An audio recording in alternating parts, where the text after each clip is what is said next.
Is that sun rising or is that sun setting on that chair of George Washington's at Independence Hall in Philadelphia? That is the question. Is that sun setting or is it rising? That's kind of where we are as a country right now. Is it a sunrise in Washington, D.C., or are we watching a country in decline and can't pull up out of that decline? If Elon and Donald Trump are successful, it's the latter. If they're not, or they're not allowed to, or they're railroaded by media and by Democrats who are trying to frame them as bad actors, like they did in France yesterday to Marine Le Pen,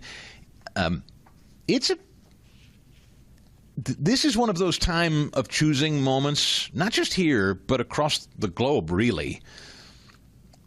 I'm struck by the jailing of the opposition party yesterday in France, a woman who was considered more or less the front runner in the coming election. She's been forbidden to run, to even be a candidate on a ballot. She can't even be a choice for the next 5 years in France.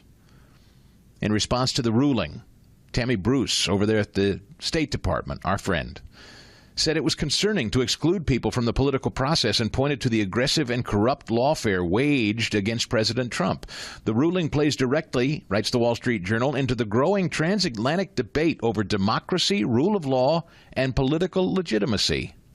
According to Camille Lans at the European Council on Foreign Relations, Trump has said that a leader who acts in the interest of his country can't be seen as breaking the law. He and his allies have publicly railed against judges who rule against them or his administration and suggested they should be impeached and replaced. In the United States, where J.D. Vance and Donald Trump have repeatedly denounced democracy by judges, this verdict is likely to be framed, meaning the verdict against Le Pen in France.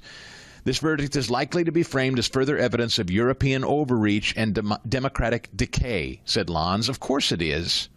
American conservatives, she added, will likely seize on the Le Pen conviction to argue that centrist elites in Europe are using legal mechanisms to suppress opposition.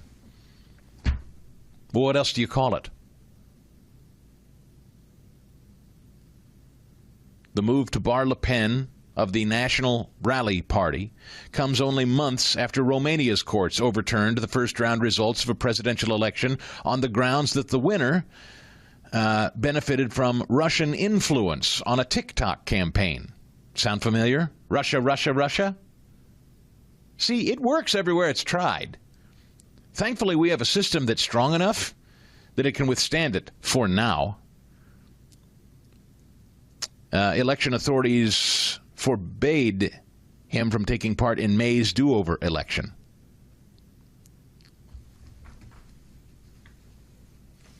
Many mainstream European politicians said it was important to uphold the rule of law.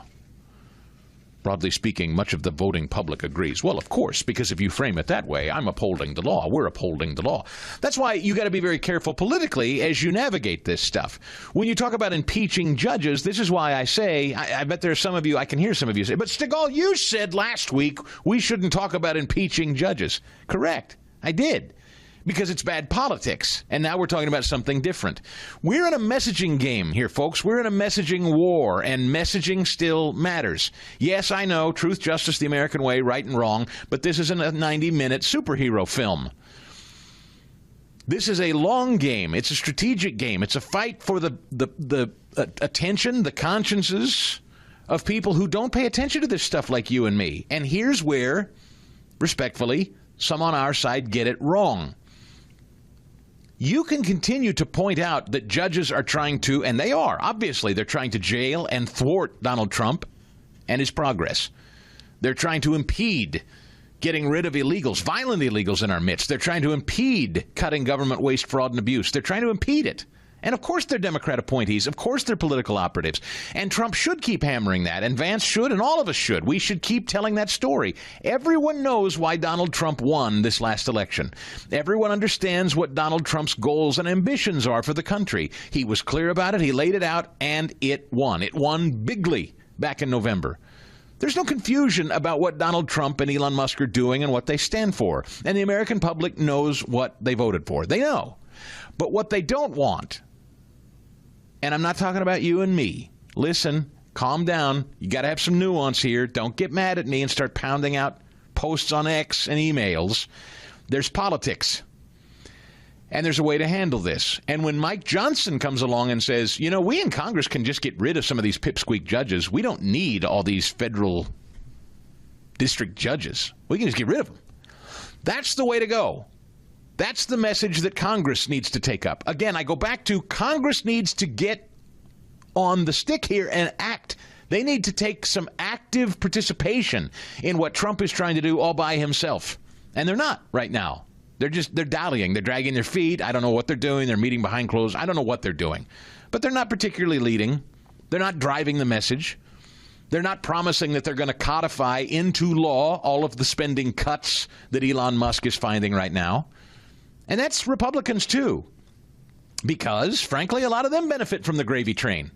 Look, this massive undertaking of restructuring government to truly represent you and me, to not waste our money, to not be this big sucking employment agency full of grift, just funneling money to all kinds of Marxist projects and foreign interests and God knows who in Washington, D.C., to actually protect the taxpayer, to be a representative republic again, to reduce the size and scope of government, both in staffing and in spending. It is a massive undertaking, and one that most members of Congress don't have the stomach for, because it's much easier to go home and sell the gravy train than it is to talk about difficult things. Trump is willing to talk about difficult things. Trump is willing to talk about the trade imbalance. Trump is willing to talk about careening off the cliff financially. Trump is willing to talk about the waste, fraud, and abuse in government agencies and how we can eliminate whole agencies and wouldn't miss them if we did it. Members of Congress don't have that easy a time because they don't have the stomachs for it. They're running in perpetual fear. Donald Trump is fearless. But I will say, politically speaking, there are left-wing activist judges because Democrats don't win anything selling a message. So left-wing activist judges get in the way of trying to stop this kind of reform. Impeach, shout some of you. I say no. That's the stupid way to play this. Why? Because there are millions of Americans who still believe, incorrectly, but still believe that if you wear a black robe, you're impartial. You hear me? And this is important. There is still the naive belief in this country that if you wear a black robe, you're impartial. Much like if you wear a white lab coat, there's no possible way you're politically motivated or profit-driven at all, and that you might sell a pharmaceutical product, say, inject in your arm, that's untested. Well, the doctor said, I guess I'll do it. Doctors, like judges, just because you wear a white coat or a black robe doesn't make you pure as the wind-driven snow. But there are millions of Americans that still believe that's true. So running around shouting, let's just impeach the judges that try to stop us, there are millions of people that think that, see, that folds into that left-wing narrative that Trump is some sort of authoritarian goon who just wants to get rid of the judiciary altogether. There is a way to deal with this. Back to the Supreme Court and John Roberts. The High Court has a responsibility to step in and get this thing figured out. We have two different branches of government standing at the ready that could get involved here and help Trump out. Trump is a one-man wrecking ball. He's doing this all by himself with absolutely no backup. And we know what the system is trying to do to him. We've seen it already. We know what it's doing in Europe. We see it now. And so again, these special elections today, they're going to point to the closeness of these special elections, and they will be close. Some speculate it could be a Democrat sweep today. I don't know that's true. By the way, I incorrectly said last hour that it was Walt's old seat. It's Matt Gaetz' old seat there, Florida 6. This Gaetz seat, and this guy Fine, the Republican, look, Republicans still like to vote on Election Day. Democrats do the mail-in thing, and Democrats are swamping the mail-in vote right now. Scott Jennings said it best. Republicans, we do not have the luxury of sitting out another election ever again. 1285. This is key. I do think a couple of things are true. Number one, the Republican Party is grappling with a new reality. We have a lot of voters in the party that do not vote regularly. They're low propensity voters. They turned out for Donald Trump. They like to vote when he's on the ballot.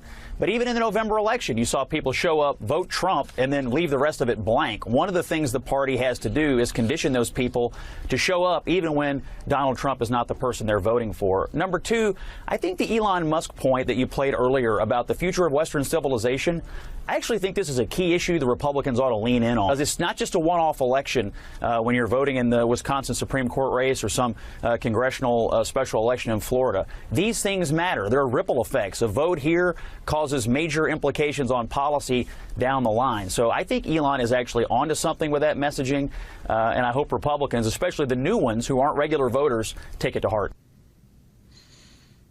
Members of Congress, are you listening? For full shows, live and on demand, it's Salem News Channel.